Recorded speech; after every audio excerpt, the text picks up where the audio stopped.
right, well, let's hop into another one of our stories for today, specifically revolving around public enemy number one. No, The most not hated Harry man in Potter. Hollywood, Who is it? Who is it?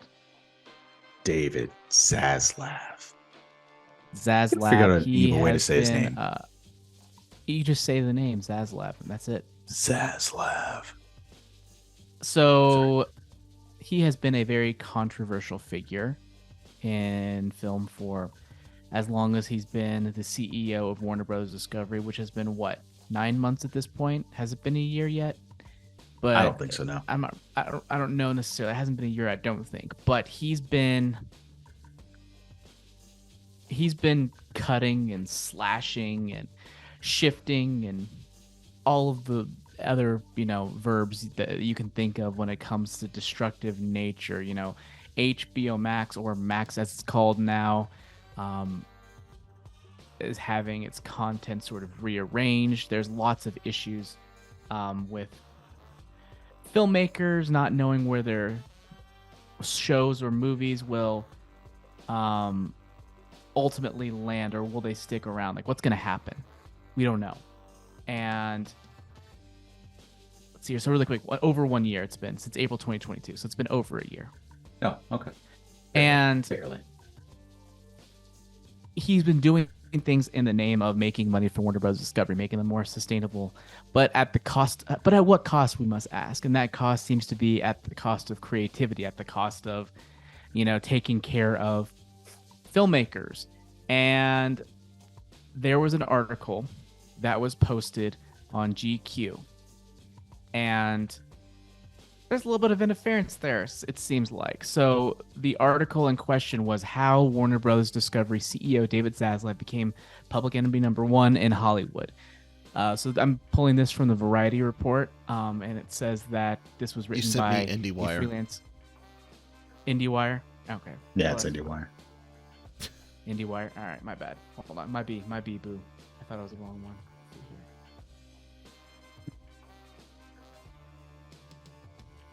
Well, let me pull that from the IndieWire one then. Even the one that you guys sent in the Discord, which you guys should totally join, by the way.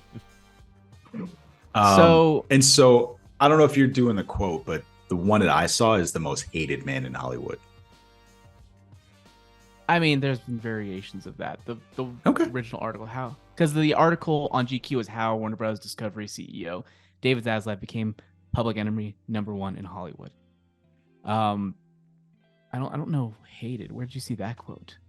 Well, So whatever. archive versions of the original and edited versions of the article show significant changes that had effect on softening the tone. A line calling Zaslav the most hated man in Hollywood was deleted.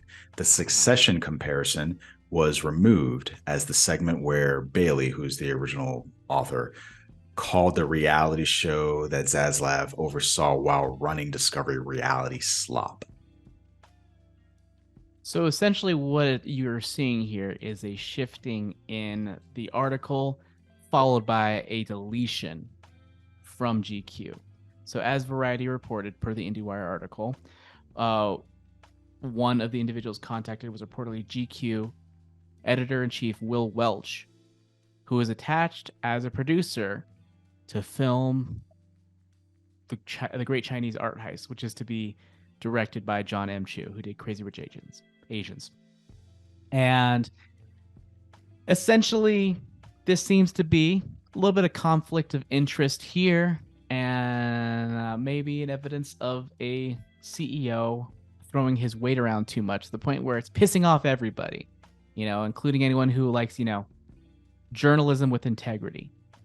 And Warner Bros. Discovery spokesperson talked bad about the reporter and said, the freelance reporter made no attempt to reach out to Warner Bros. Discovery to fact check the substance of the piece before publishing, a standard practice for any reputable news outlet. As is also standard practice, we contacted the outlet and asked the numerous inaccuracies be corrected, which, as we talked about, there were changes to it. In this process of doing so, the editors ultimately decided to pull the piece. So then GQ's... Oh. Sorry. So you said changes were made, but those changes were not substantive errors. Those were softening of the language, right? So there's a difference. Like they're saying inaccuracies and this, that, and the other. The differences that we've talked about thus far are just not necessarily painting Zaslav in a softer light, but softening the tone, not making him look like as much of a prick as he probably is based on what's happening here. Yeah, and I'm not sure what those details are specifically, but then GQ actually had a spokesperson speak to Variety, and they said a piece published by GQ on Monday was not properly edited before going live. After revision was published, the writer of the piece asked to have their byline removed, at which point GQ decided to unpublish the piece in question. GQ regrets the editorial error that led to a story being published before it was ready. That's just, I mean, so from what I understand, what you got, former editor-in-chief of a website. What do you think? I mean, I think it's very clear that there's a connection there. He's going to be working with Warner Brothers, the editor-in-chief, and maybe Zaslav's like, hey, that's a pretty nice movie over there. It'd be a shame if something were to happen to it. Yep. That's exactly how that phone call went. Hey, boyo, you think you're going to be working with John M. Chu? Unless that fucking story goes away. Yeah, it's I don't know. We don't know. We don't know. Let's put that out there. We don't know. We're speculating based on information that we have in front of us, but it definitely seems like a where there's smoke, there's fire situation. So here's the could thing that I easily find be kind of vaping. fascinating It about this doesn't have to story. be fire. It could be what? They could be vaping. Vaping. It doesn't It's have to still, be but the fire. thing is, it's still terrible for you. Here's my question. Here's what I find kind of fascinating about this. There's no accountability, right? There's no recourse for any of this. The only thing that I could see, and the GQ spokesperson was very good about what they said, right? They didn't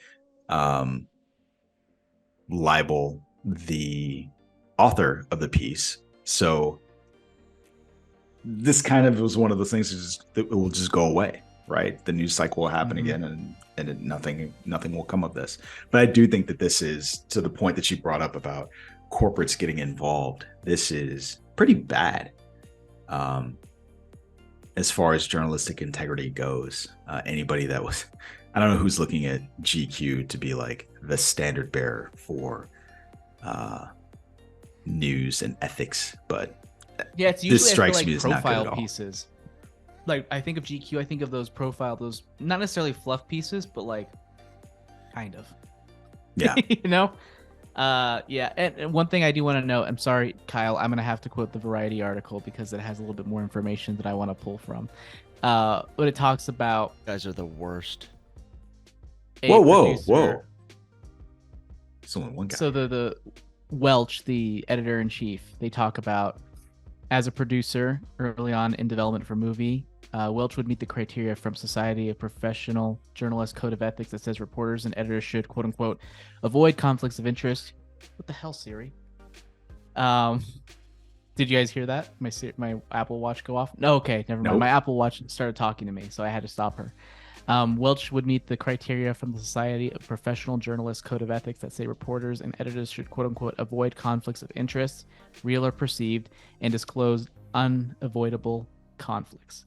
Furthermore, journalistic best practices dictate that stories never just disappear and that any significant corrections be noted with full transparency. And so then what? I mean, So, because for instance, they've pulled it all together, it seems clear that it's, not normal circumstances, meaning that, yeah, it sounds more and more like where there's smoke, there's fire. well, I guess what I mean is, so the things that you talked about, that language is very similar to the ethical standards that I have as an attorney, right? So the appearance of impropriety and things of that nature. The difference is, and this is the question I was going to ask you, is there's a recourse. There's the possibility of someone makes a charge against me like, hey, this guy did XYZ because of XYZ and blah, blah, blah. I could lose my bar license. What's the recourse here for Mr. GQ, if any? I don't see any. Yeah. Because, I mean, the only words. recourse there would have been, who's going to sue him? Who's going to do, what's the recourse there? That's what I'm asking. Yeah. I mean, the only thing that would have been is that if the article remained up, if Zaslav decided to take legal action, but it's gone now. It's taken down. That's been addressed. Whatever potential is there. And now who's going to, what is it? Is it going to be a freaking class action lawsuit or something against GQ? I don't know. Don't know. I just find it interesting that Welch can have that conflict of interest and then go on to produce this film and nothing. Means nothing. Yeah.